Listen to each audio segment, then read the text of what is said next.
Okay, this video will help you to fill out your Tier 2 TIPS meeting minutes. When you receive your workbook of forms, you will already have your school name listed up here, and it will be locked, so you don't have to worry about writing it after this. The first thing you're going to do when you get your forms is that you're going to put in your team members and their jobs. So I'm going to use my family members' names. So she will be the coach, and she will be the data analyst. And she will be, oops, that's not her last name anymore. Come on. Let me change it. There we go. Old habits die hard. Okay, it's my daughter. Okay, so this one is going to be our minutes taker. And Britt will be our team member. And all the codes are up here for you to use. Okay, so now that I have that set up, now what I'm going to do is I'm going to make a copy of this so I don't have to retype the team members' names every time. I can add to them if they're just there for one meeting to the copy, or if there's a permanent change, I can come back and change it here. So duplicate, just click duplicate. Okay, once you have duplicated it, then you're going to come down here and you're going to rename it to whatever your meeting date is. So let's use today's meeting date, or today's date as the meeting date.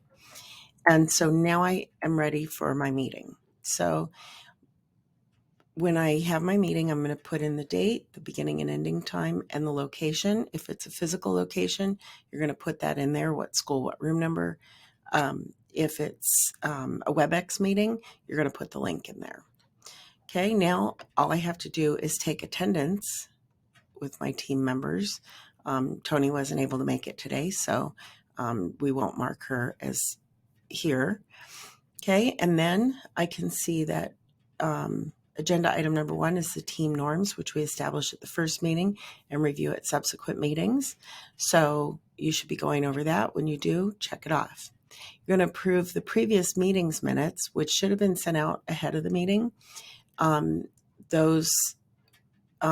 way you don't spend precious meeting time going over the minutes. People can just say if they approve them or if they see any changes that need to be made. Then you're going to review today's agenda. Now you're already 3 into this, so you only have to review the rest of it. So you're going to go through the SECO Data Analyst Report. The worksheet is in the packet. It's not available upon request, and I've already changed that in the master form. So it's optional worksheet available in this workbook, and the pages are down here on the tabs at the bottom. Okay, so then Tier 2 problem solving and action planning, Tier 2 new referrals, then systems updates and other general information, and evaluation of meeting and closing. And there's a section to complete below.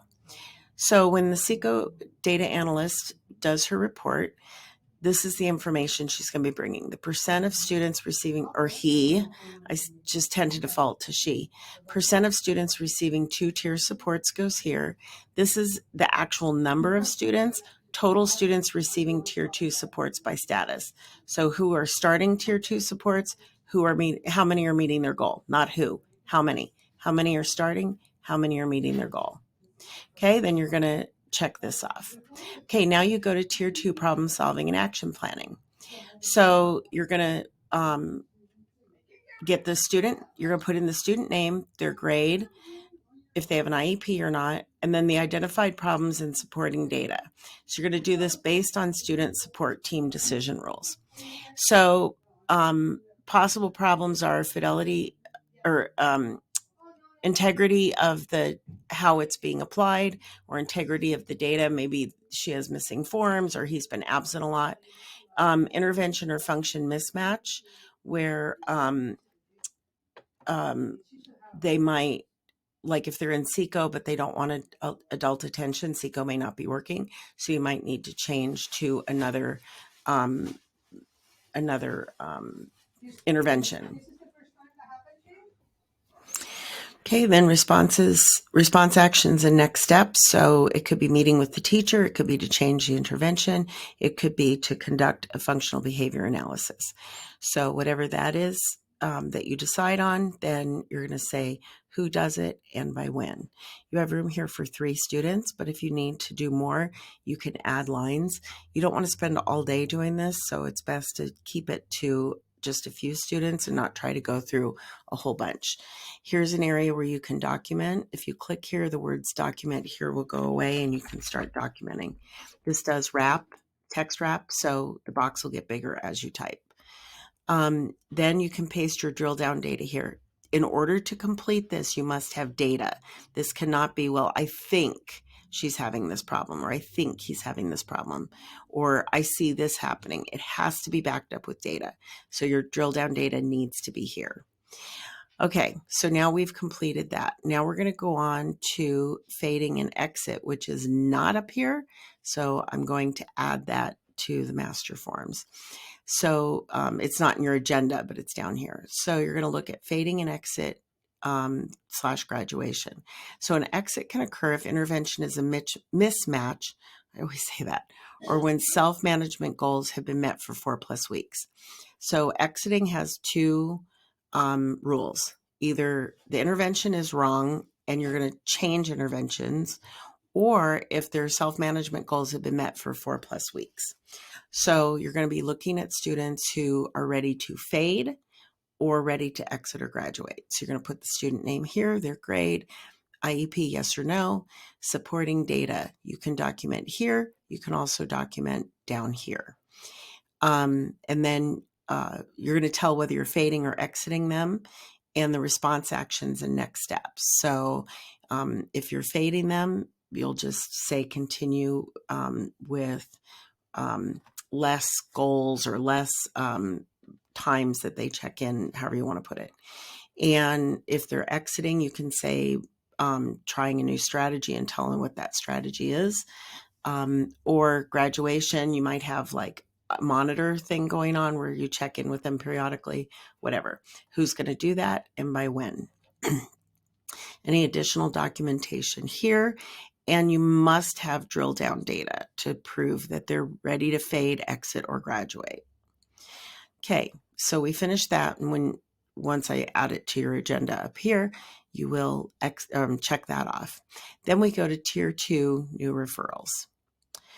So we have, these are students that maybe a teacher has turned in a nomination form, a parent has requested Tier 2 supports for their student, and it could also be from your Swiss data that you notice you have a heavy hitter and you need to do something. So possible sources, here it is, Swiss data, teacher nomination, request for assistance form. The standard procedure is there's a referral, then there's an assessment, determination within 48 hours of what to do, parent-student notification, parent-student introduction to the process, and then begin SECO. So you're going to put the student's name here, their grade, and whether they have an IEP or not.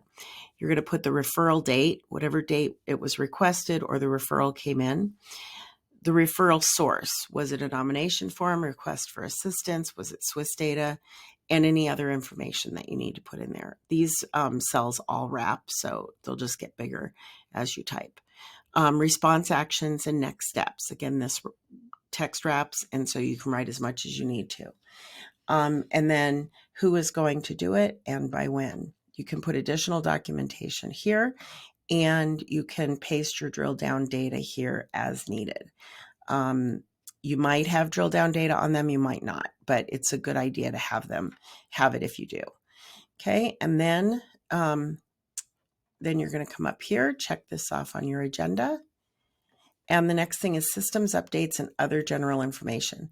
So systems updates are things like we need to look at our SECO forms because they're not quite right, or we need to, something that doesn't have to do with data, something having to do with forms or some kind of a system like going in the cafeteria a different way or something like that.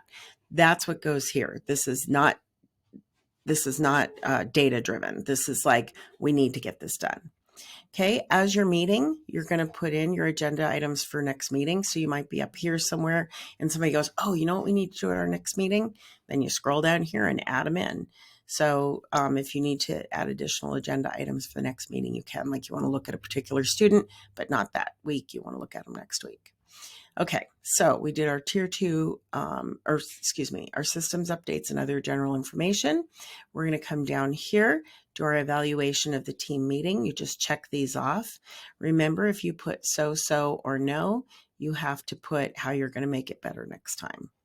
And then you're going to put in next meeting's date, the beginning and ending time, and the location. So it'll be WebEx or like a link, or it'll be the actual physical location. And you check that off. Now you don't have to turn anything into me, because all I have to do is look in your workbook in your folder and all the stuff will be there. So anyway, so that is how you do. Oh, one more thing, to print. If you want to send out hard copies to someone that needs them, or if you want to email. So go to your print icon. Let me get this little guy out of the way. Okay, so you want to make sure that your lines aren't falling off the side. Fit to width works. Also, fit to page breaks will also work. If the fit to width isn't working, you can do fit to page breaks. Okay, so now I don't like things to be split in the middle of things. Like if I had drill down data here, I would want to make sure that that's with this section up here.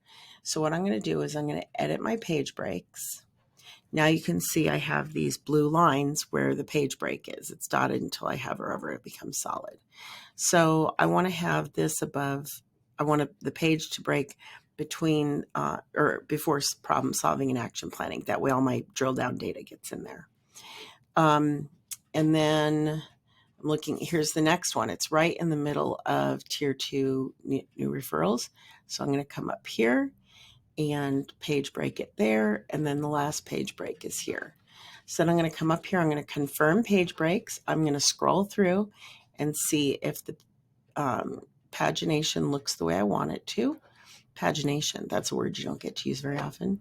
I also like to put headers and footers on mine so that I can identify when it gets lost on my desk what it was. So I put workbook title and sheet name, because then at the top of each page you have the title of the whole entire workbook, and then you have the meeting date over here. So it makes things easier to find. You can also put in page numbers, and so that it's the page numbers are down here in the bottom corner on each page. Okay, once I have it the way I like it, I'm going to click next. And up comes my print dialog box. So I can print it on my printer. If I want to do back-to-back printing, I need to make sure I flip on the short edge. If you do it on the long edge, the other side's going to be upside down. Do it on the short edge and it'll be right side up both ways. Okay, the other way to do it is to make a PDF. So you do that and you make a PDF and you just save it to wherever you want to save it, and then you can email out the PDF. You could also put this copy in your folder if you want to do that. I don't require it, but you may want to have it there so you know where it is if somebody asks for it. Okay, and that's how you do it. Just click save. I'm going to click cancel because I don't actually want to save this. And that is how you do your tier 2 tips meeting minutes.